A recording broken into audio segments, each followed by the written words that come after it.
There's another one on Tuesday. Tuesday's too late, sir. Do not approach Sir, the train. let it happen. I mean, Ticket, please. about that. Hey, you! You're clearly going to tryouts. She doesn't look like that much competition. I could be competition. Hello, nice to meet you. I wonder, just from reading the notes about how Will, you said you was watching A League of Their Own in the background, and now and that Penny said it was actually 4 hours, the first cut or whatever. But how with this new age of streaming and these platforms that's making homes to these great new series, is it time to take a deep dive at a lot of these classics and see where you could tell more spread out stories about those themes that were covered in that movie? I mean, I think to me, and this is just my perspective, like, I don't see this show as a reboot. We really see it as a reimagining of the real stories underneath it. I think what the reason we did this in this way was, like, we saw a way to tell a new story that wasn't a replacement for the movie or just more of it, but really spoke from the tone that Penny and the cast established, but looked through a much bigger lens at this whole generation of women who wanted to play ball. So you could kind of think of it as like a cousin of the movie more than it's a reboot or something like that. But I think we would never have done this if we didn't see a bigger opportunity, and that's where the spirit of this came from.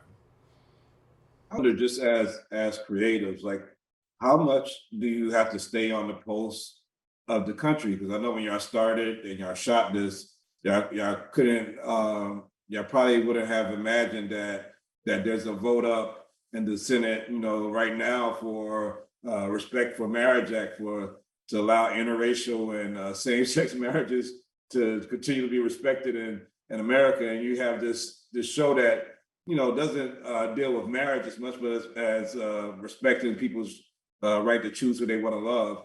Yeah.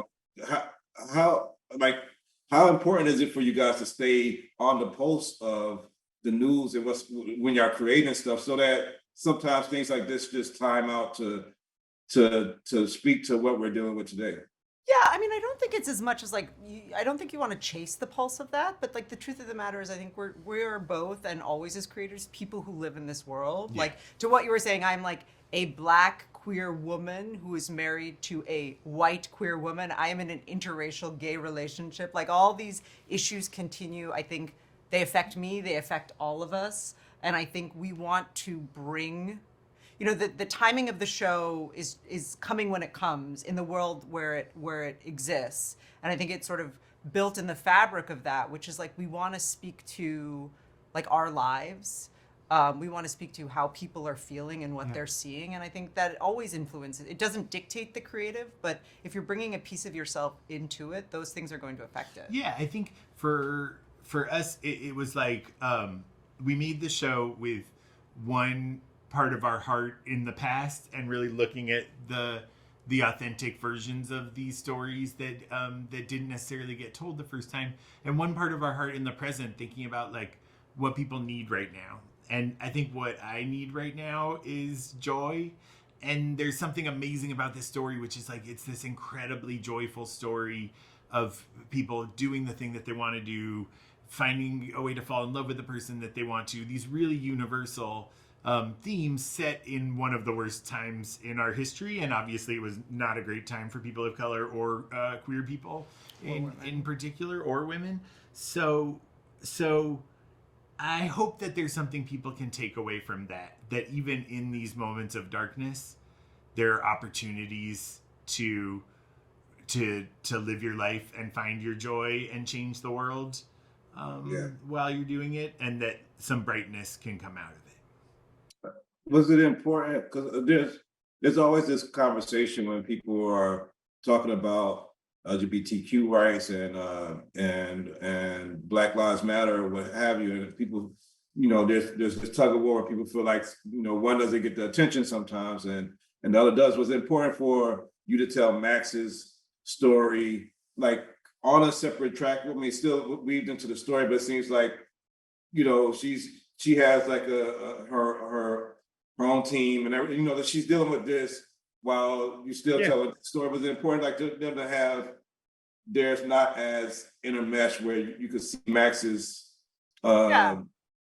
Well, I think, I mean, for us, telling Max's story was essential because Max is inspired by real life players who played not in the All American Girls League, but in the Negro Leagues, which is Tony Stone, Mamie Peanut Johnson, Connie Morgan. Like, I think bringing their story, those women's story, which is told through Max, to sort of the spotlight was incredibly important. And also the way, like what you highlighted, like the way we told the story, which is not like, which it would not have been real to be like Max is sort of like making her way onto the Peaches because that wasn't a reality. Like Black women were not allowed to play in the All American Girls League. It's like we wanted to. I mean, that's not to say that Max doesn't have joy or isn't getting to step into her dream. We're seeing a lot of that, but we are telling the story in a way that's authentic to these women and to the time. Yeah, I mean, I think it's exactly what Desta said, which is the show became what it needed to become in order to authentically tell the stories. Obviously, there's a long history for people of color and for queer people of being folded into